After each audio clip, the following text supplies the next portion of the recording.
Hello everyone, today we're going to be talking about the Scarlet Tears patch preview. As always, Renaria over here has posted a very nice TLDR on Reddit. I will be using the pictures that you've posted over here. However, I will not be using your TLDR because I wrote my own TLDR. So hopefully no offense taken, because your TLDR is really good. It's just I have my own style. So over here I've written a TLDR for what is most important in this update. The first one is down here. There is no soul changes. So we do not have a new soul this update. And we do not have soul cost reductions. This caught me by surprise. I was very surprised that they're not introducing the new souls, but you know, that's their choice. However, we are getting the new heart. So over here we are getting a new heart. It's called the Champion's Heart, which is one tier above the True Virtuous. So I know on the Korean server there are 2 tiers. However, on the NA server and the EU server we are only getting 1 tier. The Champion's Heart is not that amazing yet. It's the tier above it that makes it super amazing. The reason is because the Champion's Heart needs 10 stacks before it becomes super buffed, while the new tier above it will only need 5 stacks. So the new tier will be a lot easier to activate and get all your DPS, while the Champion's Heart is going to be very similar to the True Virtuous Heart, which is the current maxed out heart we have now, because both need 10 stacks. So to upgrade from your True Virtuous to your Champion's Heart, you will need a lot of Sacred Vials. You'll need 119 Sacred Vials, 99 Onyx Scales, 1,400 gold if you're not premium, or 980 gold if you're premium. So this is pretty expensive. However, they've reduced the costs from your True Homemoon Heart to your True Virtuous, or basically they've reduced all of the cost up to True Virtuous, which is really nice. But the most significant one is from True Homemoon Heart to True Virtuous. It now costs 25 Sacred Vials plus your regular materials, which is a huge cost reduction, as it cost like 40 vials before. So that's pretty good. So I'm quite happy about that. So next up are the Psyches for your soul, your pet aura, and your heart. So now you're able to make these pet tags or elite pet tags, Illumination Psyches, Grand Illumination Psyches, New Blood Hunter Psyche, and these are the ones that are going to give you critical chance and critical damage on your heart, on your soul, and on your pet aura. So these are very expensive. I recommend most people not to do them unless you're endgame. However, if you are truly endgame, you've maxed out your heart, you've maxed out your soul, and you're sitting on 100 sacred oils as well as a lot of pet pods, then by all means go ahead. However, it is very expensive for what you're getting. The one noticeable one is here, the Illumination Psyche as well as the Grand Illumination Psyche. So in order to make an Illumination Psyche, you need 2 sacred oils plus 100 gold. Remember, these are 2 sacred oils. These are not 2 sacred vials. However, the Illumination Psyche and the Grand Illumination Psyche are tradable. All of these Psyches are tradable. So that is really nice. However, keep in mind that they do use the tradable material and not the bound on account material. So not vials, but oils. And not pet packs, but pet pods. So just keep that in mind. This is really endgame, so don't bother unless you are truly min-maxing. Another big thing is the pink soul badges are finally fusible in this patch, so you will be able to fuse your Songbird or your Liberty soul badges. Unfortunately, we're not able to trade our legendary soul badges for the new fusion ones, for the new pink fusion ones. So unfortunately, we're gonna have to farm Tower of Infinity to get your pink soul badge, and you're gonna need to buy another soul badge to fuse it together. So for all my Wind Summoners out there, I hope you guys have already farmed Tower of Infinity and already have your pink soul badge. Then you can just pick up your Courage soul badge, fuse them together, and boom, you're good to go. Okay? So next up, they've answered a question, which is the Mystic badge. So I know some of you guys out there have Awakened Mystic badges. So you have your Aransu Mystic badge, which you got it to Awaken Stage 8. So they answer the question on what happens to them. You can now salvage them. However, you only get 1/3 of the materials that you spent back. So it costs 3 Sacred Oils and 3 Divine Grace Stones per level to awaken it, from awakening stage 1 to stage 2, stage 2 to stage 3, so forth and so on up to stage 8. So depending on what stage your Mystic Badge is, whenever you salvage it, for every stage you get 1 Sacred Vial and 1 Divine Grace Stone back, so 1/3 of the costs. It's better than nothing, but it's still kind of like, yeah. Next up is the RNG boxes. There are new RNG boxes. There's one that you could buy every day for 1 N coin. Unfortunately, you cannot buy this with Whole Moon coin. It costs 1 N coin and you can buy 1 box every day. I do recommend buying this if you do have the N coin, mainly because it does give the Raid Revival Charm.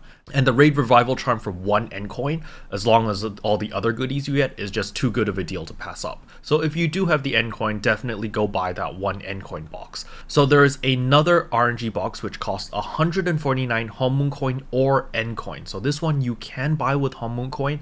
And there are quite a few goodies in there. There's the Lycan Shadow Wings, which they didn't really show much in stream, unfortunately, as well as there's a few square dyad gems in it as well. However, again, it's all RNG, so you might get lucky, you might not get lucky. And this is going to be the traditional RNG box. It's not like the one that we had before, where you bought the box, you opened it, and then you could pick an item and you spent gold to get it. This is the traditional RNG box. You just open it and boom, it gives you a random item. So that kind of sucks, but whatever. I will probably be skipping these RNG boxes. I might buy like 20.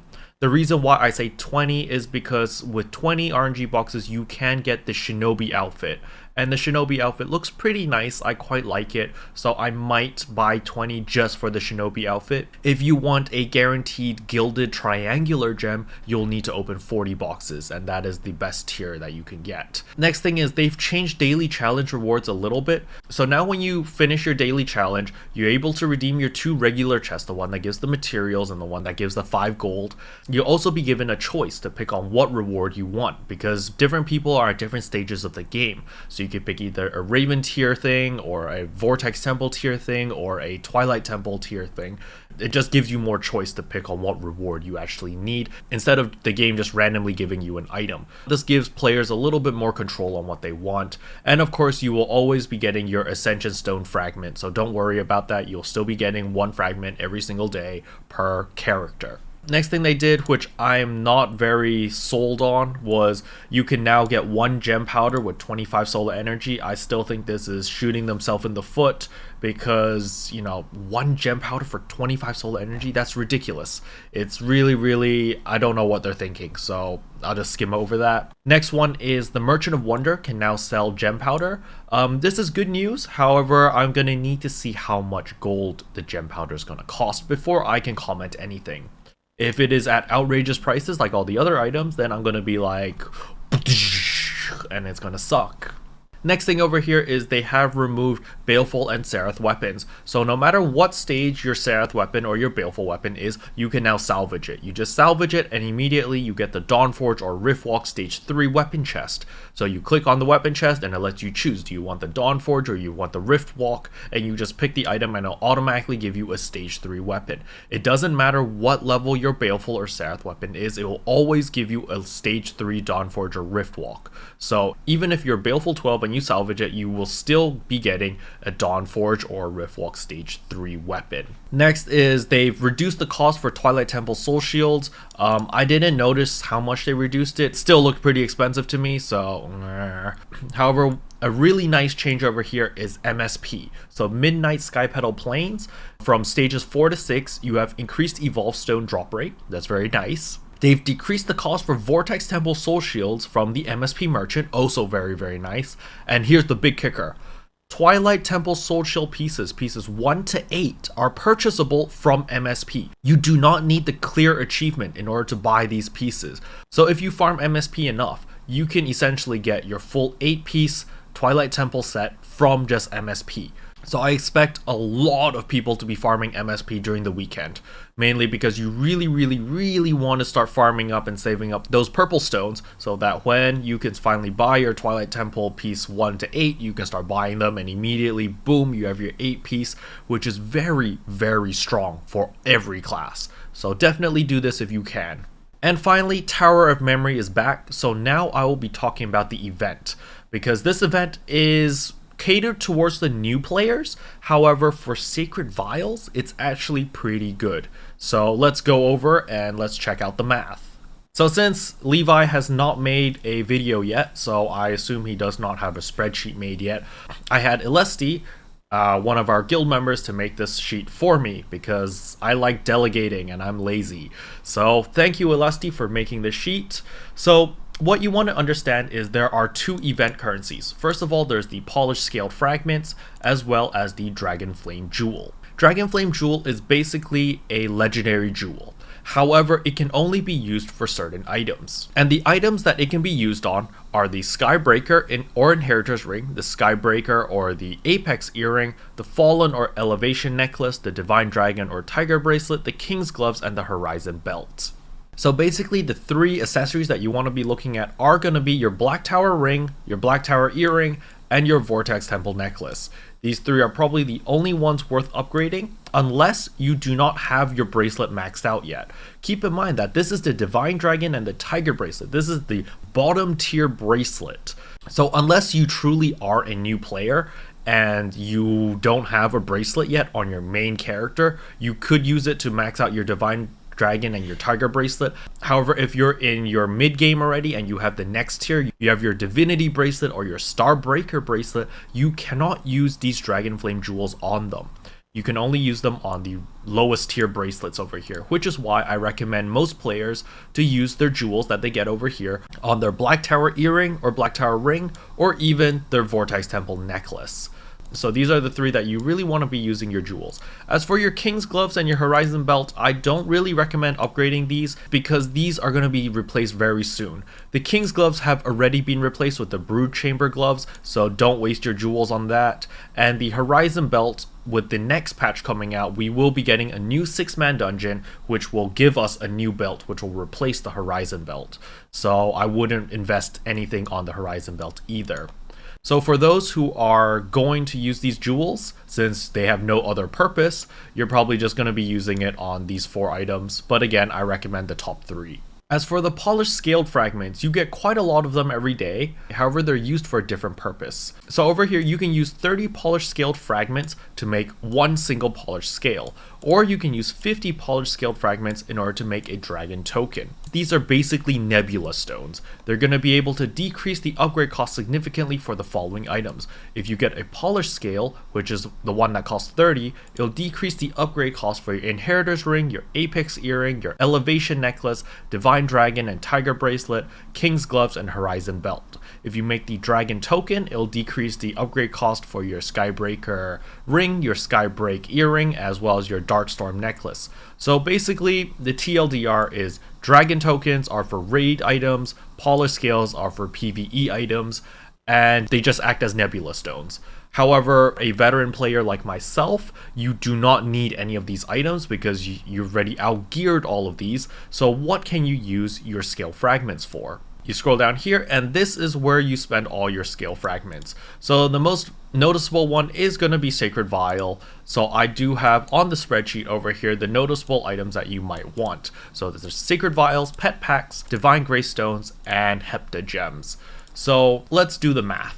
If you are premium, you will be getting 12 of these polished scaled fragments every single day on your main. If you're not premium, then you get 10 a day.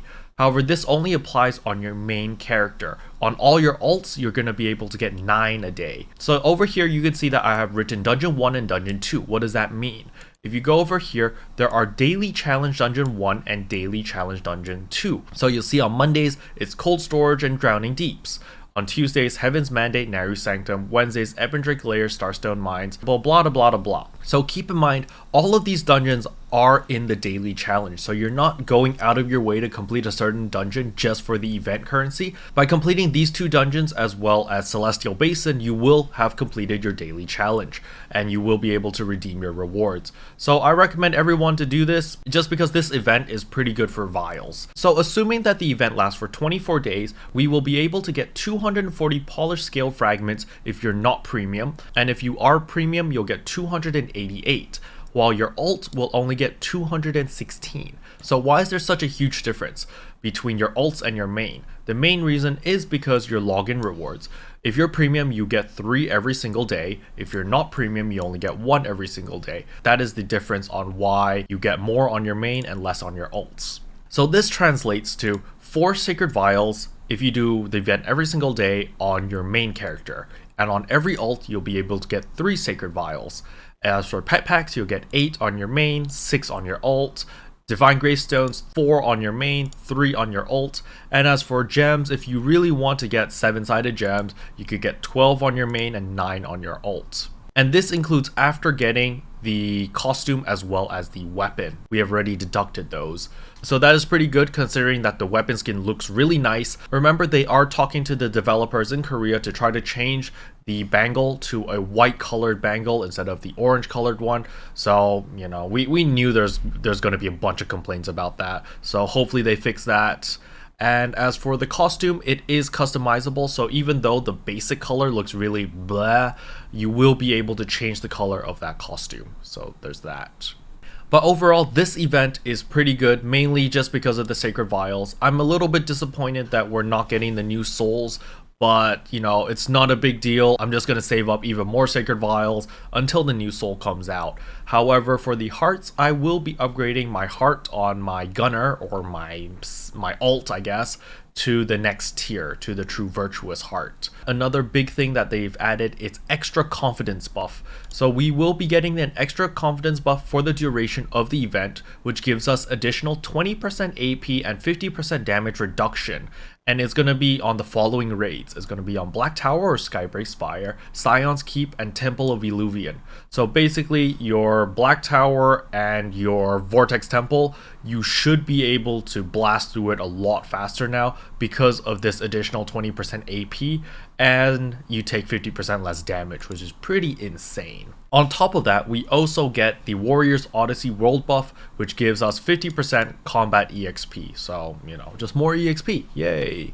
And that wraps up this event. Overall, it's a great event just for the Sacred Vials. We do have Eternity Temple coming out with the bosses 1 and 2. If you are a new player, then definitely use the jewels that you'll get, as well as the Nebula Stones, to upgrade your current existing gear, because you need to start somewhere, right? So it's good for new players.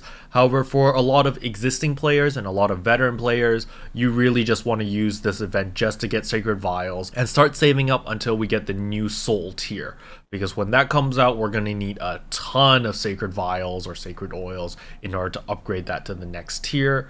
As for my guild, we'll be progressing through Eternity Temple starting at the end of this month. We want a little bit more time to plan and to get our roster sorted out before we actually hit the ground running. But yeah, that's about it. Hopefully this video helped. If it did, I would appreciate a subscribe, as it really does help out my channel. And as always, thanks for watching. See you guys next time. Bye!